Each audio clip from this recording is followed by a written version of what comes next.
কল্পনা করুন একজন মানুষ যার হাতে নেই কোনো বন্দুক, নেই কোনো সেনাবাহিনী, তবুও সে চাইলেই মুহূর্তেই এলোমেলো করে দিতে পারে পুরো দুনিয়াটা। একটা মাত্র কিবোর্ড, কয়েকটা কোড আর একটুখানি মস্তিষ্কের খেলা, এই তিনটে জিনিসই যখন কারো হাতে থাকে তখন সে হয়ে ওঠে এক অদৃশ্য সম্রাট। আজকের গল্পটা এমন একজনকে নিয়ে, যার কাছে হ্যাকিং শুধুমাত্র কম্পিউটার চালানোর পদ্ধতি না, বরং এটা তার অস্তিত্ব টিকিয়ে রাখার লড়াই। একটা ভুল কোড আর একটা ভুল ক্লিক আর জীবনটাই হয়ে যেতে পারে ধ্বংসের খাতা। রহস্য, প্রতিশোধ আর থ্রিলে ভরা এই সব কিছুর মিশ্রণে তৈরি হয়েছে এক দুর্ধর্ষ সাইবার ওয়ার্ল্ড, যেখানে প্রতি মুহূর্তে লুকিয়ে আছে বিপদ। এখানে সত্য আর মিথ্যার মাঝে একটা পাতলা ফায়ারওয়াল, আর কে কখন ধরা পড়ে যাবে সেটা ঠিক করে দেয় কয়েক লাইন কোড। তো বন্ধুরা, প্রস্তুত তো? তাহলে চলো ডুবে যাই সেই সাইবার দুনিয়ার অন্ধকারে, যেখানে এক হ্যাকার হয়ে উঠেছে পুরো সিস্টেমের ত্রাস। Welcome to bros explain BD, let's unlock the secrets of the hacker. গল্পটা শুরু হয় এমন একটি পরিবার দিয়ে যারা তীব্র অর্থকষ্টে দিন কাটাচ্ছিল। দেশে কোনো চাকরির সুযোগ না থাকায় তারা ইউক্রেন ছেড়ে কানাডা চলে যাওয়ার সিদ্ধান্ত নেয়। আশা ছিল নতুন দেশে গিয়ে কিছু একটা করতে পারবে। এই দম্পতির ছোট একটি ছেলে ছিল, নাম তার অ্যালেক্স, বয়স মাত্র 6 বছর। অ্যালেক্স বেশিরভাগ সময়ই কম্পিউটারের সামনে বসে কাটাতো। তার বন্ধু বা খেলার সঙ্গী ছিল না, তাই ভার্চুয়াল জগতেই তার একমাত্র বিনোদনের উৎস হয়ে উঠেছিল। প্রথম দিকে অ্যালেক্স কেবল গেমস খেলেই সময় কাটাতো, কিন্তু বয়স বাড়ার সাথে সাথে তার আগ্রহ বাড়তে থাকে। যখন সে 13তে পা দেয়, তখন সে গেমের বাইরেও বিভিন্ন ওয়েবসাইট ঘেঁটে দেখা শুরু করে। অ্যালেক্সের মধ্যে এক ধরনের উচ্চাকাঙ্ক্ষা জন্ম নেয়। সে চায় একদিন এমন কিছু করবে যাতে মানুষ তাকে স্মরণ রাখে, ঠিক যেমন সবাই বিল গেটস কিংবা স্টিভ জবসকে চেনে। অনেক গবেষণার পর সে বুঝতে পারে ইন্টারনেটেও বৈধ উপায়ে অর্থ উপার্জন করা সম্ভব। প্রথমবার অনলাইনে নিজের উপার্জিত টাকা হাতে পেয়ে অ্যালেক্স প্রচণ্ড উচ্ছ্বসিত হয়ে পড়ে। কিন্তু এই সুখ বেশিদিন স্থায়ী হলো না। একদিন বাসায় ফিরে অ্যালেক্স দেখে তার মা চোখে জল নিয়ে বসে আছেন। কানাডায় যে ব্যাংকের চাকরিটা তার মা পেয়েছিলেন সেটা চলে গেছে, আর যেই বাসায় তারা থাকতো সেটাও ছিল ব্যাংক লোনে নেওয়া, তাই চাকরি না থাকায় সেই বাসাও ছাড়তে হবে। মায়ের মুখ থেকে সবকিছু শুনে অ্যালেক্স চুপচাপ নিজের ঘরে যায়। সেখান থেকে একটি ছোট বাক্স নিয়ে আসে, যেটার ভেতরে অনেকগুলো টাকার বান্ডেল ছিল।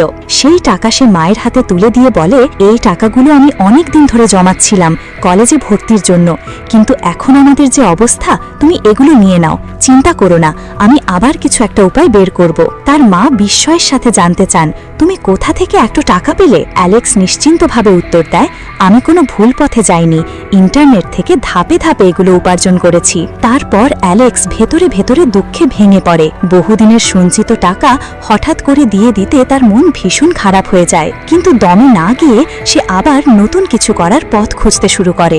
অনেক খোঁজাখুঁজির পর একদিন সে জানতে পারে ডার্ক ওয়েব নামে ইন্টারনেটের এমন এক গোপন জগতের কথা, যেখানে সবকিছু হয় আড়ালে এবং বেআইনি কাজও ঘটে সেখানে, তবে পরিচয় গোপন থাকে। অ্যালেক্স সেখানে একটি ফেক আইডি খুলে একটি গোপন গ্রুপে যুক্ত হতে চায়, কিন্তু সিস্টেম তাকে জানায় গ্রুপে প্রবেশ করতে হলে আগে কিছু ভিন্ন ও উল্লেখযোগ্য কাজ করে দেখাতে হবে। এই চ্যালেঞ্জ পেয়ে অ্যালেক্স এবার মন দিয়ে ভাবতে শুরু করে, কি এমন করবে যা অন্য কেউ করে দেখায়নি। Movie explanation.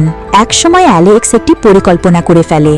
নিজের স্কুলের এক রাগী সহপাঠীর ক্রেডিট কার্ড হাতিয়ে নেয় সে, এবং সেই কার্ডের সমস্ত তথ্য ডার্ক ওয়েবের ওই গ্রুপে শেয়ার করে দেয়।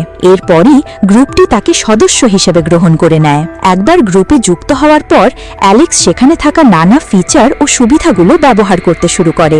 একদিন সে সেখানে এক হ্যাকারের সঙ্গে কথা বলে, জানায় সে অনলাইন থেকে কিছু টাকা ইনকাম করতে চায়। হ্যাকারটি তাকে 2টি ল্যাপটপ পাঠায় এবং বলে, এই ল্যাপটপগুলো বিক্রি করো, মুনাফা আমরা ভাগ করে নেব।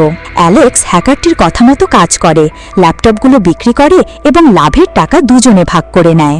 এরপর হ্যাকার নিয়মিতভাবে দামি ইলেকট্রনিক পণ্য, মোবাইল, ল্যাপটপ ইত্যাদি পাঠাতে থাকে। এইসব পণ্য বিক্রি করেই অ্যালেক্স নিয়মিত টাকা ইনকাম করতে থাকে। মূলত এই পণ্যগুলো কেনা হতো চুরি করা ক্রেডিট বা ডেবিট কার্ডের মাধ্যমে, যেগুলোর তথ্য পাওয়া যেত ডার্ক ওয়েব থেকে। পণ্যগুলো ডেলিভারি নেওয়ার পর তারা সেগুলো বিক্রি করে দিত এবং সেই অর্থেই চলত তাদের অবৈধ ব্যবসা। সমস্যা। তবে একটা বড় সমস্যা দেখা দেয়। অ্যালেক্স যে শহরে থাকত সেটা ছিল ছোট এবং সেখানকার মানুষ এত দামি জিনিস কিনতে পারত না। এই কারণে অ্যালেক্স সিদ্ধান্ত নেয় সে কানাডার বড় শহর টরন্টোতে চলে যাবে। সে তার বাবা মাকে বোঝাতে থাকে যে তার লেখাপড়ার সুবিধার জন্য টরন্টো যাওয়া দরকার। অনেক বোঝানোর পর অবশেষে সে অনুমতি পেয়ে যায়। টরন্টোতে এসে অ্যালেক্স নতুন এক ছেলের সঙ্গে পরিচিত হয়, নাম ছাই। ছাই তাকে জানায়, তুমি যা কিছু বিক্রি করতে চাও আমি খুব সহজেই সেগুলো বিক্রি করে দিতে পারবো, তবে আমাকে লাভের 30% দিতে হবে। অ্যালেক্স রাজি হয়ে যায় এবং দুজনে একসঙ্গে কাজ শুরু করে। তবে কিছুদিন পর নিয়মিত এই কাজ করতে করতে অ্যালেক্সের একঘেয়েমি ধরে যায়। সে আরো বড় কিছু করতে চায়। একদিন ছাইকে বলেই ফেলে, আমরা যদি কোনো ব্যাংকের কার্ড ডিটেলস পেয়ে যাই তাহলে অনেক বেশি টাকা ইনকাম করতে পারবো। ছাই এতে সাড়া দেয় এবং বলে, এই ব্যাপারে আমি তোমাকে সাহায্য করতে পারি। এরপর সে তার কয়েকজন বন্ধুকে নিয়ে কার্ড ডেটা সংগ্রহের কাজ শুরু করে দেয়। এইভাবে তারা বেশ বড় অঙ্কের অর্থ উপার্জন করে ফেলে। কিন্তু দুর্ভাগ্যবশত কিছুদিনের মধ্যে পুলিশ তাদের ট্র্যাক করে ফেলে এবং 2 অফিসার এসে অ্যালেক্স ও ছাইকে ধরে ফেলে। তবে তারা পরিস্থিতি সামাল দেয়। 2 পুলিশ অফিসারকে 2টি দামি ঘড়ি উপহার দেয় এবং এই বিনিময়ে পুলিশ তাদের ছেড়ে দেয়। এই ঘটনার পর অ্যালেক্স নিজের মধ্যে প্রতিশোধের আগুন অনুভব করে, কারণ যে ব্যাংক তার মা বাবাকে চাকরি থেকে বের করে দিয়েছিল সে এবার সেই ব্যাংকের বিরুদ্ধে কিছু একটা করতে চায়। একদিন সে নিজেকে একজন সাধারণ গ্রাহক সাজিয়ে সেই ব্যাংকে প্রবেশ করে। কাস্টমার সার্ভিস ডেস্কে গিয়ে আলাপ করার সময় সে ইচ্ছে করে ডেস্কের পেন স্ট্যান্ডটা মাটিতে ফেলে দেয়। এরপর পেন তুলতে নিচে ঝুঁকে গিয়ে টেবিলের নিচে থাকা একটি কম্পিউটারের সিপিইউতে নিজের পেন ড্রাইভ লাগিয়ে দেয়। অ্যালেক্স যে পেন ড্রাইভটা ব্যাংকে নিয়ে গিয়েছিল সেটা কোনো সাধারণ ডিভাইস ছিল না।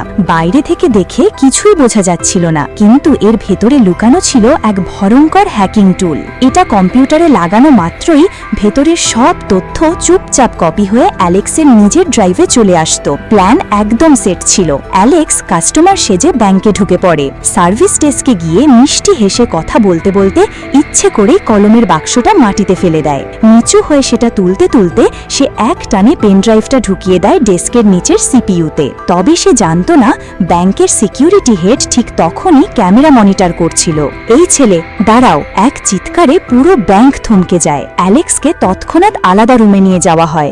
সেখানে শুরু হয় জেরা। এই পেনড্রাইভটা কোথা থেকে পেয়েছো? তুমি এটা ওই কম্পিউটারে লাগালে কেন? প্রথমে কিছু না বলে অ্যালেক্স চুপচাপ বসে থাকে। তখন সিকিউরিটি হেড বলে, তুমি কিছু না বললে আমি এখনই পুলিশ ডাকবো। অ্যালেক্স এবার মুখ খোলে, আমি আসলে কিছু চুরি করতে আসিনি, এটা একটা প্র্যাঙ্ক ছিল। কিন্তু একটা জিনিস বলতে চাই, আপনার ব্যাংকের সফটওয়্যার খুবই পুরনো আর দুর্বল। চাইলে আমি আপনাদের সিস্টেম আপডেট করে দিতে পারি, আর সেটা করব একদম ফ্রি। সিকিউরিটি এমন দিব কেউ আর ঢুকতে পারবে না। ব্যাংক কর্মকর্তা চমকে যান, কিছুক্ষণ চুপচাপ ভাবেন, তারপর বলে ওঠেন, তোমাকে এবার ছেড়ে দিচ্ছি, কিন্তু এটা যেন দ্বিতীয়বার না হয়। ঘটনার এখানেই শেষ না। কিছুক্ষণের মধ্যেই ডার্ক ওয়েবে ছড়িয়ে পড়ে অ্যালেক্স নাকি একটা ব্যাংকের সিস্টেম হ্যাক করেছে। আর যেই না খবর ছড়ালো, অ্যালেক্স হয়ে উঠল হ্যাকিং জগতের নতুন সেন্সেশন।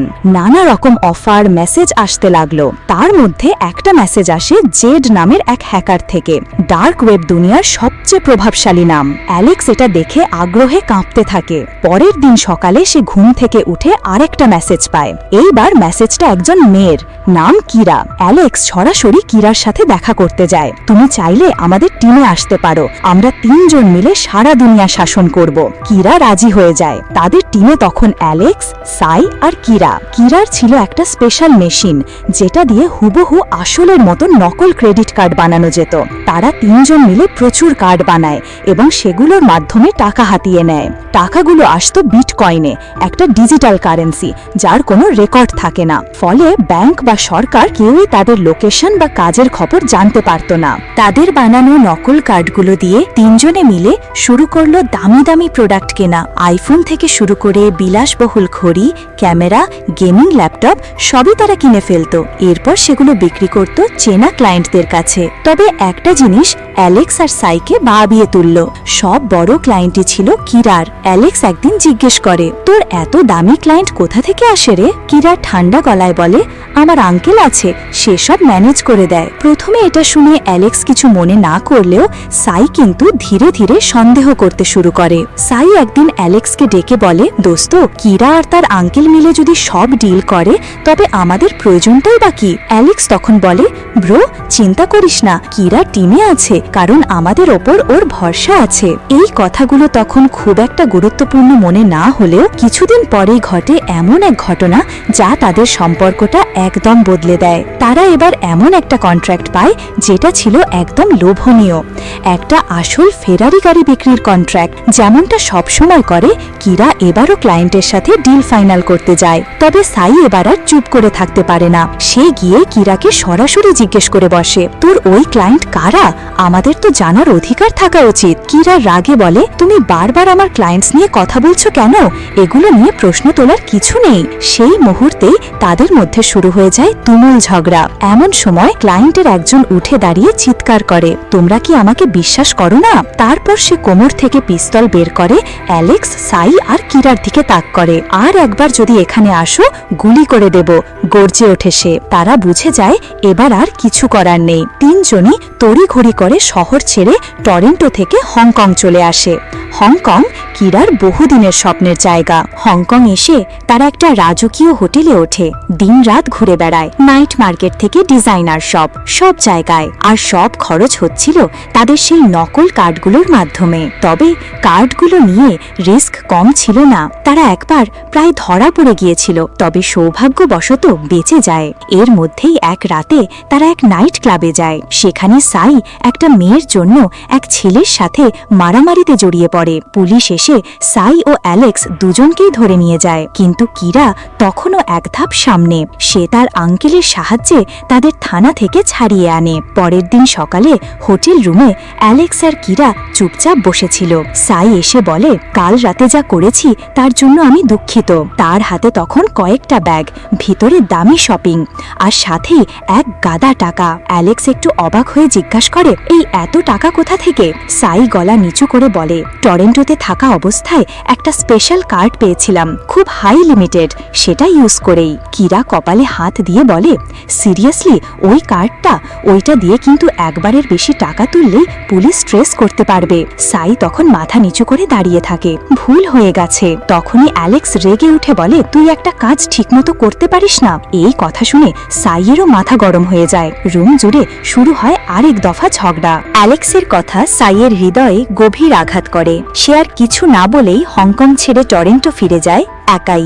এইদিকে কিরা আর অ্যালেক্স আবার ফিরে যায় পুরনো সেই গেমে। ডুপ্লিকেট কার্ড দিয়ে একের পর এক বুথ থেকে ডলার চুরি করতে থাকে। তারা প্রতিটি বুথে রেখে আসে একটি কালো card, dark web visiting card, যার নিচে শুধু একটাই শব্দ লেখা, উই আর হেয়ার। সেই রাতেই $23 মিলিয়ন উধাও হয়ে যায় একাধিক ব্যাংক বুথ থেকে। সারা মিডিয়া জুড়ে headline, ghost hacker strike again. এই বিশাল চুরির দায় হঠাৎ করে নিজের কাঁধে তুলে নেয় এক পরিচিত নাম, জেড, ডার্ক ওয়েবের রাজা। তাকে গল্পের শুরুতে মনে আছে? হ্যাঁ, সেই আগুনে পোড়া চেহারার রহস্যময় হ্যাকার যে কিনা পুরো ডার্ক ওয়েব নিয়ন্ত্রণ করে। সে যখন দায় নেয় তখন কিরা ও অ্যালেক্স কিছুটা ধাক্কা খায়। কিরা বলে, আমার কাছে এখন অনেক টাকা আছে, চল এবার সব ছেড়ে দেই, নতুন জীবন শুরু করি। অ্যালেক্স চুপ করে তাকায় তার দিকে, তারপর বলে, তুমি চাইলে ছেড়ে দাও, কিন্তু আমি থামছি না। ঠিক তখনই এক অজানা নম্বর থেকে একটা এনক্রিপ্টেড মেসেজ আসে। সেই মেসেজের সেন্ডার ছিল জেড। মেসেজটা এমন ছিল, well done, I am impressed. Alex একদমই সময় নষ্ট করে না। সে সাথে সাথে রিপ্লাই দেয়, জেড, আমার কাছে একটা মেগা ডিল আছে, তুমি যদি আমার সাথে আসো আমরা অজস্র টাকা ইনকাম করতে পারি। জেড রাজি হয় দেখা করতে। তাদের দেখা হয় একটা পুরনো অন্ধকার ওয়্যারহাউসে। দরজা খুলে ভিতরে ঢুকতেই তারা দেখতে পায় জেড একটা হুইল চেয়ারে বসা। তার চেহারা ঝলসে গেছে, চোখে কালো সানগ্লাস, পুরো পরিবেশ ঠান্ডা কিন্তু হুমকিময়। জেড ধীরে বলে, আমি কেন তোমার সাথে কাজ করব? অ্যালেক্স সামনে এগিয়ে যায়, গলার স্বর শক্ত করে বলে, কারণ আমার প্ল্যান আছে। যদি এটা সফল হয় তুমি যতটা খাচ্ছ তার চেয়ে বেশি কামাতে পারবে। অ্যালেক্স তার পুরো প্ল্যান খুলে বলে। জেড এক মুহূর্ত চুপ থাকে, তারপর বলে, প্ল্যানটা ভালো, তবে শোন, যদি এক চুলেরও ভুল করো শুধু তোমরা নয়, তোমাদের পরিবার, বন্ধু সবাই শেষ হয়ে যাবে। অ্যালেক্স মাথা নেড়ে সম্মতি জানায়। জেড তাকে এক দৃষ্টিতে দেখে, তারপর সামনে রাখা ল্যাপটপে কিছু টাইপ করে। মিটিং শেষ করে অ্যালেক্স গাড়িতে ওঠে। ঠিক ঠিক তখনই তার ফোনে সাই একটা মেসেজ দেয়। সাই বলে, অ্যালেক্স, আগের কথাগুলোর জন্য আমি দুঃখিত। আমি এখন হংকং ফিরে এসেছি, তোমাদের জন্য হোটেলে রুম নিয়েছি, চলে এসো, কথা বলি। অ্যালেক্স কিছু না বলে ফোন রেখে দেয়। কিছুক্ষণ পরেই দরজার বেল বাজে। সাই ভাবে হয়তো অ্যালেক্স আর কিরা এসেছে, কিন্তু দরজা খুলতেই তার চোখ বড় হয়ে যায়। দরজার বাইরে দাঁড়িয়ে আছে দুজন কালো পোশাক পরা লোক, তাদের চোখে সানগ্লাস, হাতে একটা ব্যাগ। তারা ছিল সেই পুরনো ক্রিমিনাল ক্লায়েন্ট যাদের একবার ব্যবহৃত স্পেশাল কার্ড ভুলবশত সাই আবার ব্যবহার করেছিল। সাই কিছু বুঝে ওঠার আগেই তারা ঘরে ঢুকে পড়ে। মাত্র 10 মিনিট পরে অ্যালেক্স আর কিরা সেই হোটেল রুমে এসে ঢোকে। তারা যা দেখে তার জন্য তারা মোটেও প্রস্তুত ছিল না। সাই পড়ে আছে নিথর, রক্তে ভেসে যাচ্ছে পুরো মেঝে। তার চোখ খোলা কিন্তু প্রাণ নেই। কিরার মুখ থেকে কেবল একটা শব্দ বের হয়, না। অ্যালেক্স দাঁড়িয়ে থাকে নিস্তব্ধ, তার মুঠোয় মোবাইল আর চোখে একটিই ভাব, খেলা তো এখনো শুরুই হয়নি। অ্যালেক্সায়ের লাশ দেখে চরমভাবে উত্তেজিত হয়ে পড়ে। মুহূর্তটিতে সে বুঝতে পারছিল না ঠিক কি করা উচিত। দুশ্চিন্তায় পড়ে যায় আর তাই সে পুলিশকে ফোন দিতে চায়, কিন্তু কিরা কিছুতেই রাজি হয় না। কিরা অ্যালেক্সকে বোঝাতে থাকে, এখন যদি পুলিশকে জানানো হয় তাহলে আমরাও এই ঘটনার সঙ্গে জড়িয়ে পড়ব। পুলিশের হাতে ধরা পড়ার ভয়ে তারা সিদ্ধান্ত নেয় এই হোটেল থেকে পালিয়ে যাবে। হোটেল থেকে পালানোর পরের দিনই অ্যালেক্সের কাছে সেই বিখ্যাত হ্যাকার জেডের ফোন আসে। ফোনে জেড বলে, আমি তোমার সেই $1 বিলিয়ন প্রজেক্টে কাজ করতে আগ্রহী। জেডের কথা শুনে অ্যালেক্স এক মুহূর্ত দেরি করে না। সে সঙ্গে সঙ্গেই প্ল্যান সেট করে এবং সেই অনুযায়ী কাজ শুরু করে দেয়। এরপর অ্যালেক্স ও কিরা একসাথে একটি বিশেষ রুমে প্রবেশ করে। রুমটি আগে থেকেই অনেকগুলো কম্পিউটার দিয়ে সাজানো ছিল। অন্যদিকে জেড একটি বড় মনিটরের মাধ্যমে শেয়ার মার্কেটের লাইভ আপডেট নিচ্ছিল। ঠিক সেই মুহূর্তে আমরা দেখতে পাই ফেডারেল রিজার্ভ ব্যাংকের চেয়ারম্যান কোথাও যাচ্ছেন। হঠাৎ করেই জেডের কিছু লোক তাকে গুলি করে ফেলে। এই ঘটনার ভিডিও এবং খবর ইন্টারনেট দুনিয়ায় ছড়িয়ে দেয় অ্যালেক্স এবং কিরা। ফলাফল, টিভি চ্যানেল থেকে সোশ্যাল মিডিয়া সর্বত্র চেয়ারম্যানকে গুলি করার খবর ছড়িয়ে পড়ে। এতে শেয়ার হোল্ডারদের মধ্যে এক প্রকার আতঙ্ক ছড়িয়ে পড়ে। সবাই দ্রুত তাদের শেয়ার কম দামে বিক্রি করতে থাকে। শেয়ার মার্কেট ভেঙে পড়ে। কিন্তু বন্ধুরা, আসল ঘটনা অন্য। পুরো ঘটনাটা ছিল একটি মাস্টারমাইন্ড প্ল্যান। এই সুযোগে জেড শেয়ার মার্কেটে বিনিয়োগ করে এবং কম দামে সবকিছু কিনে ফেলে। এতে জেড প্রচুর টাকা প্রফিট করে। এই লাভের একটা বড় অংশ সে অ্যালেক্সের অ্যাকাউন্টে পাঠিয়ে দেয়। কিন্তু এখানেই চমক, অ্যালেক্স আরো বড় গেম খেলছিল। কারণ এর কিছুক্ষণ পরেই আমরা দেখতে পাই ফেডারেল ব্যাংকের সেই চেয়ারম্যান প্রকৃতপক্ষে বনে শিকারে গেছেন। মানে চেয়ারম্যানকে গুলি করার ঘটনাটি ছিল সম্পূর্ণ ভুয়া। হঠাৎ করে কেউ একজন চেয়ারম্যানকে ফোন করে জানায়, আপনার মৃত্যুর খবর গোটা দুনিয়ায় ছড়িয়ে পড়েছে। খবরটা শুনে চেয়ারম্যান স্তব্ধ হয়ে যান। এরপর আসল সত্যি উন্মোচিত হয়। যাকে গুলি করা হয়েছিল সে ছিল এক ডেমো চেয়ারম্যান, আর পুরো এই নাটকটির মাস্টারমাইন্ড ছিল অ্যালেক্স নিজেই। সবকিছু তখন পর্যন্ত নিখুঁতভাবে চলছিল, কিন্তু যখন অ্যালেক্স কম্পিউটার রুম থেকে বেরিয়ে এসে গাড়িতে উঠতে যায়, ঠিক তখনই দুজন অজ্ঞাত লোক এসে তাকে অচ্ছন্ন করে ফেলে। হুঁশ ফেরার পর অ্যালেক্স বুঝতে পারে তার মুখ কাপড় দিয়ে বাঁধা। সেই লোকেরা তাকে কিরা সম্পর্কে জিজ্ঞাসা করতে থাকে, কিন্তু অ্যালেক্স কোনো উত্তর দেয় না। তখন চারপাশে কয়েকজনের ফোন বেজে ওঠে। ফোনের ওপাশ থেকে কেউ নির্দেশ দেয়, ওকে ছেড়ে দাও। কিন্তু তবুও অ্যালেক্সকে একটি ইনজেকশন দিয়ে আবারও অজ্ঞান করে ফেলা হয়। অ্যালেক্স জ্ঞান ফিরে প্রথমেই দেখে তার ল্যাপটপটা ভাঙা অবস্থায় পড়ে আছে আর ব্যাগে থাকা সব টাকা উধাও। কেউ একজন সবকিছু নিয়ে পালিয়ে গেছে। এত বড় ধাক্কা খাওয়ার পরেও কোনোভাবে বেঁচে ফেরে সে। এবার অ্যালেক্স কিরার সঙ্গে যোগাযোগ করার চেষ্টা করে, কিন্তু কিরার ফোন বন্ধ। একেবারে অন্ধকারে পড়ে যায় অ্যালেক্স। কয়েকদিন পর অ্যালেক্স এক সাইবার ক্যাফেতে বসে ডার্ক ওয়েব অ্যাক্সেস করার চেষ্টা করে, কিন্তু অবাক হয়ে দেখে সেই সাইটটি যুক্তরাষ্ট্রের জাস্টিস ডিপার্টমেন্ট সিজ করে দিয়েছে। আরও কিছুদিন কেটে যায়। একদিন সেই সাইবার ক্যাফেতে বসেই সে একটি নিউজ দেখে, জেড সেই বিখ্যাত হ্যাকার পুলিশের হাতে ধরা পড়েছে, আর তার সঙ্গে থাকা কিরা পালানোর চেষ্টা করলে পুলিশ তাকে গুলি করে হত্যা করে। এই খবরটা পড়ে অ্যালেক্স একেবারে ভেঙে পড়ে। কিছু বুঝে ওঠার আগেই পুলিশ এসে তাকে গ্রেফতার করে, কারণ অ্যালেক্স যে সেই সিজ করা ডার্ক ওয়েবসাইট অ্যাক্সেস করার চেষ্টা করেছিল সেটা পুলিশ ট্রেস করে ফেলেছিল। এই ঘটনার পরে অ্যালেক্স প্রায় 2 বছর জেলে কাটিয়ে দেয়। জেলে বসেই সে প্রতিদিন তার বাবা মাকে আর সবচেয়ে বেশি যাকে মিস করত সে হলো কিরা। জেলের দেয়ালের মাঝে বসে সে বুঝে ফেলে জীবনের কোথায় কোথায় সে ভুল করেছে। একদিন সেই কারাবাস শেষ হয়। জেল থেকে বেরিয়ে বাইরে পা রাখতেই তার চোখে পড়ে এক মেয়েকে। সে মেয়েটি আর কেউ নয় কিরা। অ্যালেক্স স্তব্ধ হয়ে যায়। মুহূর্তেই তার মুখে হাসি ফুটে ওঠে। কিরা এগিয়ে এসে সব খুলে বলে। সে বলে, তুমি মনে আছে আমি যে আঙ্কেলের কথা বলতাম, সে আসলে টরন্টো ব্যাংকের হেড অফ সিকিউরিটি, সেই ব্যক্তি যিনি প্রথম তোমাকে সিপিইউতে পেন ড্রাইভ লাগাতে দেখে ফেলেছিলেন। আমি যখন জেলে ছিলাম তখন সে আমার সাথে দেখা করতে এসেছিল। আসলে কিরা বলতে থাকে সে এফবিআই এর সঙ্গে হাত মিলিয়ে জেডকে ধরার একটা প্ল্যান করছিল। তখন তারা আমাকে প্রস্তাব দেয় যদি আমি সাহায্য করি তবে আমার মামলা তারা তুলে নেবে। আমি রাজি হয়ে যাই। এরপর তারা আমাকে তোমার ফাইল দেয় এবং বলে তোমাকেও আমাদের টিমে নিতে হবে। এই জন্যই আমি প্রথমবার পরিকল্পনা করে তোমার সঙ্গে দেখা করি, তারপরেই তোমাকে হংকং আসতে বলি, কিন্তু তুমি রাজি হওনি। পরে আমরা যখন টরেন্টোতে ছিলাম তখন যে হুমকির মুখে পড়েছিলাম সেগুলো সবই ছিল সাজানো, কারণ ওই হুমকিগুলো ছাড়া তোমাকে হংকং নিয়ে যাওয়া সম্ভব ছিল না। হংকংয়ে আমাদের আসার মূল উদ্দেশ্য ছিল জেডকে ধরানো। এর পরের ঘটনাগুলো তো তুমি নিজেই দেখেছ।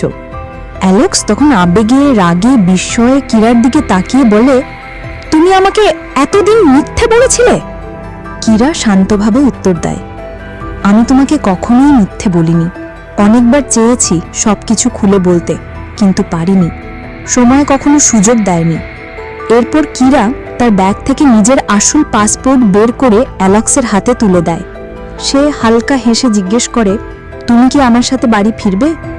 অ্যালেক্স তখন জীবনের সব ভুল থেকে শিক্ষা নিয়ে একটি নতুন ও ভালো জীবন গড়ে তোলার আশায় কিরার হাত ধরে বাড়ির পথে রওনা হয়। আর এখানেই শেষ হয় আজকের এই গল্প বা মুভি। বন্ধুরা, আশা করি গল্পটা তোমাদের ভালো লেগেছে। যদি সত্যিই ভালো লেগে থাকে তাহলে কমেন্ট করতে কিন্তু একদম ভুলবে না। আর যদি তুমি এই চ্যানেলে নতুন হয়ে থাকো তাহলে সাবস্ক্রাইব করে পাশে থাকো, কারণ সামনে আরও অনেক ইন্টারেস্টিং গল্প, থ্রিলার, ক্রাইম, হ্যাকিং এবং সিনেমার বিশ্লেষণ আসছে শুধুমাত্র তোমাদের জন্য। তো আজকের মতো এখানেই বিদায় নিতে হচ্ছে। দেখা হবে পরবর্তী ভিডিওতে। ততক্ষণে ভালো থেকো, সুস্থ থেকো। আল্লাহ হাফিজ।